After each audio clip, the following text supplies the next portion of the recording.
FBG Duck murder trial. That shit coming in about 15 days. It's right around the corner. I've been giving you updates on this case every day, telling you what's going on. I be doing that because there's so many fake stories on the internet about Duck. I'm a real drill historian. I study the culture. I give you the real over here. It's a lot of people do videos on Duck, never had an opportunity to speak with him. You know, I had an opportunity to interview Duck, speak with him several times. I felt like I kind of felt his temperament a little bit. That's the reason why I give these updates and shit. I got a new update. It's really not a lot of new news, but, you know, it's kind of like a conclusion. Hit the like button. We need a couple thousand likes on this video because a lot of people keep saying Duck lost his life because of O-Block. Them O-Block niggas planned on him. They schemed on him. You know, Duck had 100,000 on his head. That's not the honest truth. In my opinion, Duck lost his life over a bitch. And I don't want to say a bitch because that's very strong term language. I don't know this lady. This might be the greatest lady in the world, so I want to take that back. I'm going to say Duck lost his life over a woman. As crazy as that shit sound, I think TZ used O-Block, in my opinion. So hit the like button. We need a couple thousand likes to help with the algorithms. You know, I've been studying this paperwork for a while. I keep trying to find exactly, was it 100,000 really put on Duck head? Did somebody really dig in their pocket, pull out $100,000 and set it on their head? I don't think that really happened. You know, Vaughn looked like he had a lot of respect. People love him. People love being around him. If Vaughn say that's the enemy, that's the op, they're going to blow him down anyway. Blah, blah, blah, blah, blah, blah, blah, blah.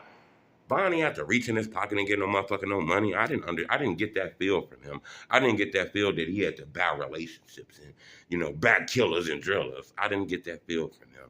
I understand O-Block didn't like Duck, you know, a strong dislike for him. It's been a war between two neighborhoods. You know, on the internet and rumors in the street and paperwork that came out, these two neighborhoods been killing each other for years. Blah, blah, blah, blah, blah, blah, blah, blah, blah, blah. They shooting back at each other, all kind of shit. So I understand why people would have said that. And then the police arrest 5 members from O-Block and said that, you know, they was the ones behind it. So it just stamped Duck had his money on his head. But the more I look into the paperwork, I dig in that shit deep. I've been watching it, studying, and giving updates.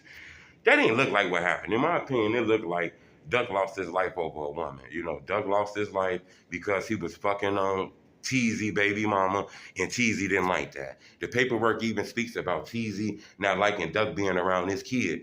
You know, Duck and this lady having passionate moments, kicking it, chilling, going out to dinner, and this dude kid is with them. The world didn't know that. They kept that under wraps. You know, Duck ain't the type of motherfucker that fuck a bitch and tell everybody about it because nobody really knew Duck was fucking with like a op baby mama, you know?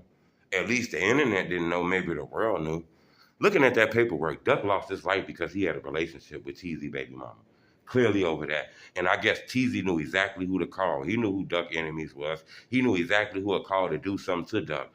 I'm surprised and kind of shocked why he didn't do it.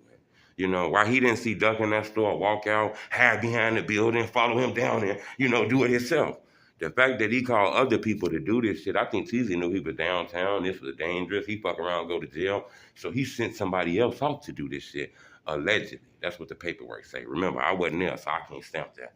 But I can tell you in the paperwork, it says that they're going to call Teezy baby mama to testify. The paperwork says that Teezy baby mama was sent emojis in a message that was sent to her from Teezy, basically like smiley faces, like he got her, like he got him. You know, then there was something in there in the paperwork where he said something about, I'm tired of my kid being around that nigga. At least it ain't gonna happen no more. At least that's over with, that's done.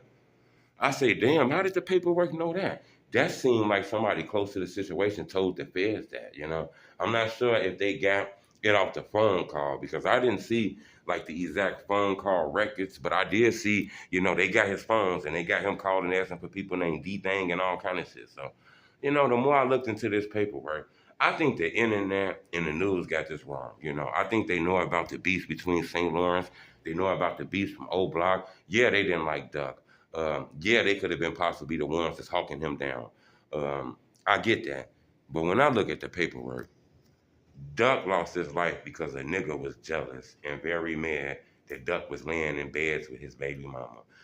As crazy as that sounds. We heard stories about this one. You know, and just growing up in the world, you hear stories that a nigga will do you dirty for fucking with his bitch or fucking with his baby mama and shit like that. And this seemed like one of them situations in my opinion. Now, You know, I don't want to add nothing else to it. I don't want to add no fake news to it. Remember, this trial is coming in less than like 15, 16, 17 days. So everything that we're reporting, y'all gonna see it, you know. I'm pretty sure the feds got shit that they hid, you know, and they're not letting us know. They're not putting that out in the world. But I wanted to bring to your attention my conclusion. After studying this case for a while, giving you updates and all kind of shit, tomorrow some new paperwork gonna be released on FBG Duck Case too. If you go to the dockets and shit where the paperwork at, it's new paperwork gonna be released tomorrow. So I'll be updating that. Everybody hit the subscribe button right now. Make sure you get it because I'm gonna probably update the new paperwork on Duck Case tomorrow, maybe about 9:30 in the morning. So hit the like button. Make sure we got a lot of likes on this video so a lot of people can see this video. Soon they cut their phones on and remember that I'm dropping an update tomorrow.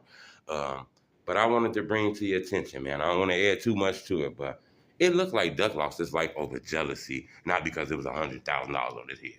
So make sure y'all subscribe to my YouTube channel. Y'all get that news. I've been gone for a while too, as you can see. I've been focusing on the blog and you know, kind of giving updates on that FBG Duck case. I actually came back today to do some interviews. I haven't did no interviews in a while. We did a lot of interviews. I can tell you about two of them I did. The other ones I'm gonna hold on wrap. I actually had to come back and interview the legend Bo Deal. I felt like it's been a lot of wild shit on the internet, a lot of wild, crazy, reckless, young people who don't give a fuck about life, none of that shit. I felt like this was the perfect time to get some motivation. So I brought Bo Deal here. We talked about a lot of shit. Bo Deal shooting movies. I asked Bo Deal from an OG. He an OG. I wanted to know from an OG perspective. How you feel on this whole FBG Duck O-Block case? You know, Bo Deal kept it real as hell with me on that. And I think his words are strong because he an OG in this shit. I asked him about King Von and Lil Tim allegedly beating the murder case, all kind of shit. Bo Deal didn't run. He didn't hide from nothing. He spoke on everything I asked him about. That interview gonna be dropping maybe today, tomorrow.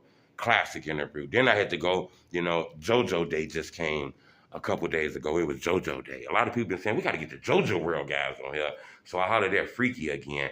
My last interview with Freaky was a classic. I think we had about maybe almost 500,000 views on that last interview, all parts together.